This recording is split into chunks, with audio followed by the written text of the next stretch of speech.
12월 24일 금요일 아침이 되오신 여러분을 환영합니다. 오늘 우리가 함께 나눌 말씀은 골로새서 1장 15절에서 23절 말씀입니다. 함께 말씀 읽도록 하겠습니다. 그는 보이지 아니하는 하나님의 형상이시요 모든 피조물보다 먼저 나신 이시니 만물이 그에게서 창조되되 하늘과 땅에서 보이는 것들과 보이지 않는 것들과 혹은 왕권들이나 주권들이나 통치자들이나 권세들이나 만물이 다 그로 말미암고 그를 위하여 창조되었고 또한 그가 만물보다 먼저 계시고 만물이 그 안에 함께 섰느니라. 그는 몸인 교회의 머리시라. 그가 근본이시요 죽은 자들 가운데서 먼저 나신 이시니 이는 친히 만물의 으뜸이 되려 하심이요 아버지께서는 모든 충만으로 예수 안에 거하게 하시고 그의 십자가의 피로 화평을 이루사 만물 곧 땅에 있는 것들이나 하늘에 있는 것들이 그로 말미암아 자기와 화목하게 되기를 기뻐하심이라. 전에 악한 행실로 멀리 떠나 마음으로 원수가 되었던 너희를 이제는 그의 육체의 죽음으로 말미암아 화목하게 하사 너희를 거룩하고 흠없고 책망할 것이 없는 자로 그 앞에 세우고자 하셨으니 만일 너희가 믿음에 거하고 더 위에 굳게 서서 너희 들은 바 복음의 소망에서 흔들리지 아니하면 그리하리라. 이 복음은 천하 만민에게 전파된 바요 나 바울은 이 복음의 일꾼이 되었노라. 아멘. 오늘 본문은 창조주 되신 예수 그리스도에 대한 설명으로 시작됩니다. 바울은 그리스도께서 만물을 창조하셨다고 말하며 하늘과 땅에서 보이는 것들과 보이지 않는 것들, 왕권들이나 주권들이나 통치자들이나 권세들이나 만물이 그리스도로 인해 창조되었다고 말합니다. 그리고 이어서 바울은 15절에 이어 17절에서도 그리스도가 만물보다 먼저 계셨고 만물이 그 안에 함께 섰다라고 말합니다. 이 말씀은 그리스도가 만물을 만드신 후 만드신 모든 것을 방치하시는 것이 아니라 다스리시며 그 모든 것을 유지하고 계심을 의미합니다. 만물의 창조자가 되시고 만드신 모든 것을 통치하고 계시는 그리스도는 동시에 우리 교회의 머리가 되십니다. 18절입니다. 그는 몸인 교회의 머리시라. 그가 근본이시요. 바울은 그리스도가 교회의 머리라고 설명하면서 동시에 교회는 그의 몸이다 라고 말합니다. 뿐만 아니라 그리스도는 교회의 근본이 되십니다. 바울이 세상의 모든 만물의 창조주 되신 그리스도를 설명하면서 곧이어 그리스도가 몸인 교회의 머리요 교회의 근본이시다라고 설명하는 것은 하나님께서 교회를 어떤 관점으로 바라보고 계신지, 다시 말해 하나님에게 교회가 얼마나 소중하며 어느 정도의 중요성을 가지고 있는지를 잘 보여주는 것이라 할 수 있습니다. 그리스도가 직접 머리가 되시고 근본이 되신다는 설명이 이것을 뒷받침해 줍니다. 계속해서 18절의 뒷부분을 보겠습니다. 교회에 대한 설명을 마친 바울은 이어서 그리스도의 부활 그리고 성도의 부활에 대해 설명합니다. 죽은 자들 가운데서 먼저 나신 이시니 이는 친히 만물의 으뜸이 되려 하심이요. 바울은 그리스도가 모든 죽은 자들 가운데서 홀로 죽음을 이겨내고 부활하신 분이심을, 그리고 그리스도의 부활은 첫 번째 부활이며 이것은 마지막 때의 성도의 부활로 이어질 것 또한 암시하고 있습니다. 바울은 이어지는 19절부터 20절에서 계속해서 구원에 대한 가르침을 이어갑니다. 19절입니다. 아버지께서는 모든 충만으로 예수 안에 거하게 하시고, 바울은 그리스도가 모든 것의 모든 것 되시는 분이심을 설명합니다. 18절 뒷부분부터 20절까지 문맥을 고려해 본다면 구원에 관한 것임을 알 수 있습니다. 다시 말해 바울은 그리스도 외에는 구원의 길이 없음을, 오직 그리스도만이 구원이시기에 부족함이 없다는 것을 설명하고 있습니다. 20절에서는 그리스도의 십자가 사건, 죽으심과 부활하심에 담긴 의미, 그 사건의 목적에 대해 설명합니다. 20절입니다. 그의 십자가의 피로 화평을 이루사 만물 곧 땅에 있는 것들이나 하늘에 있는 것들이 그로 말미암아 자기와 화목하게 되기를 기뻐하심이라. 그리스도는 성도와의 화평, 화목을 이루기 위해 자신의 생명값을 지불하셨습니다. 그리고 그 일에 대해 기쁨으로 참여하였습니다. 21절입니다. 전에 악한 행실로 멀리 떠나 마음으로 원수가 되었던 너희를. 성도는 그리스도의 생명값이 지불되기 전엔 하나님과 원수 관계에 놓여 있었습니다. 만물의 창조자 구원자가 되시며 몸된 교회의 머리가 되시는 분과 원수가 되면 아무런 소망도 희망도 없습니다. 살아남을 어떤 방법도 없습니다. 그런 우리에게 그리스도께서 찾아오셔서 생명을 허락하신 겁니다. 22절입니다. 이제는 그의 육체의 죽음으로 말미암아 화목하게 하사 너희를 거룩하고 흠없고 책망할 것이 없는 자로 그 앞에 세우고자 하셨으니, 그리스도의 생명값으로 원수되었던 우리가 다시 하나님과 화목하게 되었습니다. 조금 더 구체적으로 말하면 그리스도의 피가 하나님 앞에서 죄인이었던, 그래서 하나님과 원수였던 우리를 거룩하고 흠없고 책망할 것이 없는 자로 만든 것입니다. 그 결과 잃어버렸던 하나님과의 화목 그리고 생명이 생겨났습니다. 이어서 사도 바울은 중요한 가르침을 한 가지 더 전합니다. 23절입니다. 만일 너희가 믿음에 거하고 터 위에 굳게 서서 너희 들은 바 복음의 소망에서 흔들리지 아니하면 그리하리라. 이 복음은 천하 만민에게 전파된 바요 나 바울은 이 복음의 일꾼이 되었노라. 바울은 하나님과의 화목을 위해 한 가지를 요청합니다. 그것은 터 위에 굳게 서서 복음의 소망에서 흔들리지 않는 것, 다시 말해 믿음을 굳건하게 하는 것입니다. 바울은 그렇게 한다면 거룩하고 흠없고 책망할 것이 없는 자로 하나님 앞에 설 것이라 말합니다. 이것은 믿음으로 구원받은 자가 믿음으로 그 구원을 이루어가는 것을 말합니다. 예수 그리스도의 십자가 사역에 대한 믿음과 우리 안에 계시는 성령 하나님의 성화 사역에 대한 믿음, 우리 안에 계시는 성령 하나님께서 성도인 우리를 하나님 보시기에 기쁘고 아름다운 모습으로 만들어 가실 겁니다. 우리는 그것을 믿으며 동시에 이를 위해 우리에게 말씀하시는 성령 하나님의 목소리에 귀 기울이고 순종의 삶을 살아가면 됩니다.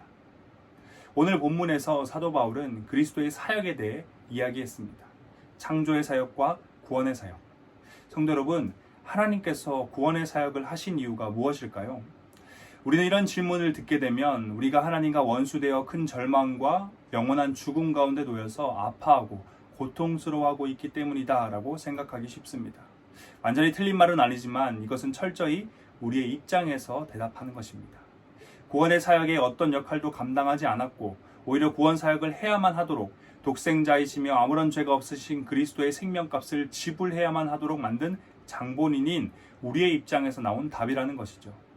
오늘 본문 속 바울은 하나님의 구원의 사역의 목적을 명확하게 말하고 있습니다. 하나님의 구원의 목적은 하나님께서 자신의 피조물인 인간과 화평과 화목을 이루기 위함이다.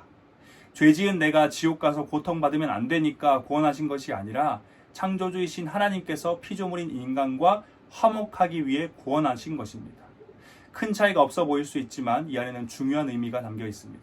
조금 더 살펴보겠습니다. 그렇다면 하나님의 창조의 목적은 무엇일까요? 인간인 우리가 이 땅에서 다양한 행복, 기쁨, 즐거움, 만족감을 누리며 살도록 하기 위함일까요? 사도 바울은 오늘 본문 16절에서 하나님의 창조 사역의 목적을 명확하게 설명합니다. 16절의 뒷부분입니다. 만물이 다 그로 말미암고 그를 위하여 창조되었고, 그를 위하여 창조되었고, 세상의 모든 만물은, 그리고 당연히 이 땅의 모든 인간은 하나님을 위해 창조되었습니다. 태어나려고 의도를 가지거나 어떤 노력을 한 것도 없고, 그래서 왜 태어났는지 그 누구도 모르지만 그렇게 세상에 태어난 우리가 한 번 사는 인생, 나의 행복, 기쁨, 즐거움, 만족감을 누리며 살기 위해 우리가 창조된 것이 아니라는 것입니다. 오늘날 우리가 살아가는 세상은 이 땅의 모든 인간을 포함하여 세상 만물이 하나님을 위하여 창조되었다는 사실을 인정하지 않습니다. 하나님이 자신을 위해서 세상을 만들고 나를 만들었다고? 하나님이 나와 화목하기 위해 나를 구원했다고? 아니, 사랑의 하나님이라더니 너무 이기적인 것 아닌가? 인간을 무슨 소모품이나 도구처럼 생각하는 거 아닌가? 라며 내가 이 땅에 태어나 사는 것은 철저히 나를 위한 것이고 내가 구원받은 것 또한 철저히 나를 위한 것이다 라고 말합니다. 그래서 하나님을 모르는 사람들은 더욱 열심을 다해 자신의 삶의 주인이 나고 주인인 나를 만족시키기 위해 최선을 다해 살아갑니다. 그리고 하나님을 알지만 자신의 창조와 구원의 목적을 하나님께 두지 않고 자신에게 두는 사람들은 하나님의 창조와 구원이 철저히 나를 위한 것이다 라고 생각하며 필요에 따라 하나님을 도구처럼 쓰면서 하나님을 모르는 사람들과 마찬가지로 자신의 삶의 주인인 나를 만족시키기 위해 최선을 다해 살아갑니다. 사랑하는 대학교의 성도 여러분, 우리가 받은 구원과 우리의 창조의 목적은 하나님을 위한 것임을 잊어서는 안 됩니다. 내가 하나님을 위해 창조되었다, 내가 하나님과의 화목을 위해 구원받았다 라는 이 문장들만 놓고 본다면 거부감이 들지도 모릅니다. 앞서 말씀드린 것과 같이 나라는 존재는 지워지고 그저 하나님을 위한 도구와 소모품과 같은 존재로 여겨지기 때문입니다. 하지만 우리가 기억해야 하는 것은 하나님은 인간과 다르다는 것입니다. 우리가 거부감을 가지는 건 세상 속 죄인들의 악한 행동을 경험해왔기 때문입니다. 인간은 자신을 위하여 자신과 같은 다른 한 사람을 도구처럼 소모품처럼 취급합니다. 자신의 만족과 기쁨을 위해, 편안함을 위해 다른 누군가를 함부로 대합니다. 하지만 하나님은 다르십니다. 이 세상에 나를 위하여와는 전혀 다른 모습을 보여주십니다. 하나님께서는 자신을 위해 우리를 창조하셨지만 우리와 인격적인 관계를 맺으셨습니다. 끝을 알 수 없는 광활한 우주를 말씀만으로 만드시고 그 우주 만물을 지금도 통치하고 계시는 그 위대하신 하나님께서 광활한 우주 속 먼지보다도 작은 우리와 인격적인 관계를 맺으시는 겁니다. 오늘 본문에서 바울은 이것을 이렇게 표현합니다. 화목하게 되기를 기뻐하신다. 자신의 만족과 기쁨을 위해 상대방을 도구나 소모품으로 여긴다면 상대방과의 화목은 불가능한 일입니다. 화목을 이룬다는 것은 상대방과 인격적인 관계를 맺고 거기서 한 걸음 더 나아가 서로 함께 교제하며 기쁨과 만족을 나누는 관계가 된다는 것을 말합니다. 하나님께서는 자신을 위해 인간을 창조하셨고 그 안에는 인간과의 화목이 포함되어 있습니다. 그리고 하나님께서는 놀랍게도 이 화목한 이 관계를 처음부터 끝까지 유지하고자 하십니다. 죄로 인해 하나님과 원수된 우리와 다시금 화목을 이루시기 위해 하나님께서는 독생자이시며 어떠한 죄도 없으신 예수 그리스도를 보내어 다시금 화목의 관계를 회복하셨습니다.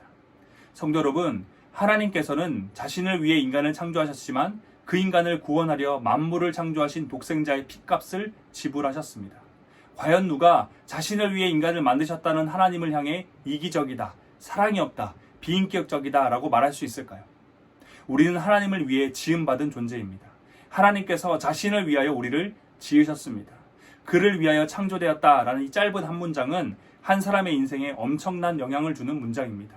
이것을 알지 못하고 인정하지 못하는 자들은 철저히 자기 자신이 주인이 되어 인생을 살 것이고, 이것을 깨닫고 인정하는 자들은 철저히 하나님을 주인으로 삼고 인생을 살 것이기 때문입니다. 내가 내 인생의 주인이라는 생각으로 살아가는 세상의 수많은 예술가들의 작품, 작가들의 글, 정치인들의 법, 과학자들의 연구, 그 안에는 무엇이 담겨 있을까요?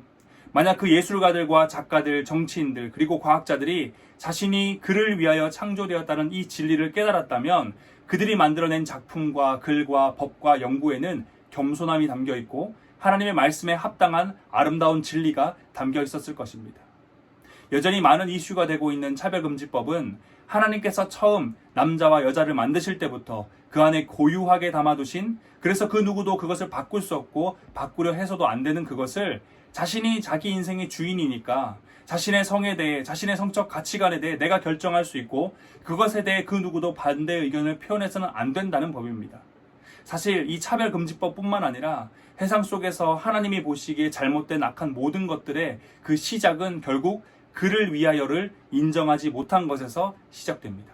첫 인류였던 아담과 하와 또한 자신들이 그를 위하여 지음받았다는 사실을 인정하지 않았기 때문에 자신의 만족을 위해, 기쁨을 위해 하나님께서 정해놓으신 선을 넘어서 선악과를 따먹었습니다. 그를 위하여 지음받았다는 표현을 다른 말로 한다면 하나님께서 우리 인생에 넘지 말아야 할 선을 정해주신다입니다. 왜냐하면 그를 위해 지음받았기에 그의 뜻에 순종하는 것이 당연한 것이기 때문입니다.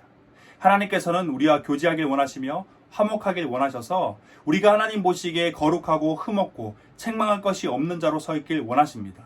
그리고 이를 위해 우리 인생에 넘지 말아야 할 선을 그어주셨습니다. 우리는 그 선을 말씀을 통해 깨닫게 되는 것입니다. 결국 그를 위하여를 깨닫지 못하고 인정하지 못하는 세상은 하나님께서 정해놓으신 선, 하나님께서 보시기에 거룩하고 흠없고 책망할 것이 없는 자가 되기 위해 결코 넘어서는 안 되는 그 선을 자꾸만 넘어가려 하고, 또한 그런 행위가 발전적인 것이며 인류를 위한 것이고 그래서 옳은 것이라 말합니다. 사랑하는 대학교의 성도 여러분, 우리는 그를 위하여 창조되었다는 이 사실을 진심으로 깨닫고 인정하며 살아가고 있습니까? 하나님께서 내 인생에 결코 넘어서는 안 되는 그 선을 그을 수 있는 분이심을 인정하십니까? 그리고 그 선을 넘지 않기 위해 애쓰는 삶을 살고 계십니까? 우리는 나를 위해 창조된 것이 아닙니다.